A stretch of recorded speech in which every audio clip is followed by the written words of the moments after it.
Good morning, Pelham Road. Hope you've had, we're 3 days through the week so far. We just got a couple more to get done. Hope you're doing well. All right. We started a little lesson yesterday about character and integrity, and we're going to finish that one today. And I had finished up with something like that reputation is what people think of you, and character is what you really are. We're going to continue that now. Now, I suspect my own reputation is that of a progressive theologian. But there are times when I reread what I have written and I sound like Charles Finney or one of the moralist preachers of the 19th century. I'm preaching about character, and the character matters. I long for a moral revival. And morality is not going to appear out of thin air.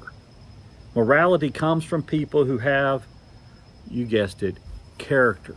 The character to tell the truth, to be faithful to a commitment, to bite their tongue when necessary, to not hold a grudge and forgive often.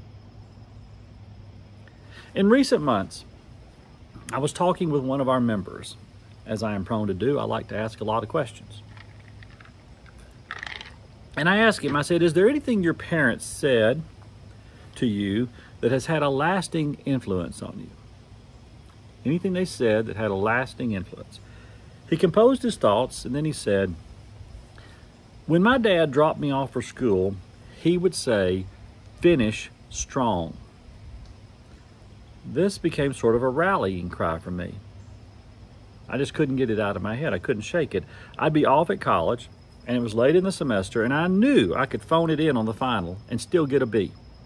I'd done the math, but I would hear in my head, finish strong. So I'd study for the exam like I had an F. I was working out my notice one time with an employer, and other employees were encouraging me to be less productive and be more social my final week. But all I could hear whispering in my subconscious was, finish strong. And I'm sure it didn't matter to my employer, and it likely went unnoticed to everybody, but it's who I am. That's what character is. And character still matters. It should matter. It really should matter. You're probably likely aware that the George Washington and the cherry tree story is a myth. I'm sorry to break it to you if you thought it was a real event, but it's a myth. It is the most well-known and longest enduring legend about George Washington. In the original story, as it was told, Washington was 6 years old and he received a hatchet as a gift, and he damaged his father's cherry tree. When his father discovered what he had done, he became angry and he confronted young George. And George bravely said, I cannot tell a lie, I cut it with my hatchet. Washington's father embraced him and rejoiced that his son's honesty was worth more than 1,000 trees. Now, this iconic story about the value of honesty was invented by one of Washington's first biographers, an itinerant minister, and an itinerant minister means someone in between jobs, and a bookseller named Mason Locke Weems. He's actually got a pretty interesting history. Who would have thought a minister would invent such a story? Go figure. There is a rich history to Weems and other Washington biographers who perpetuated this legend. Now, hear me when I say legend. Legend does not grow counter to who one is. They don't make stories up about you legendarily telling the truth when you're a well-known liar. The stories repeated about someone, factual or not, most often reveal an actual truth. So while this story has no fact, well, except that Washington probably did have a father, it does reflect the truth of the sensibilities that were witnessed by others in George Washington. He lost more battles than he won.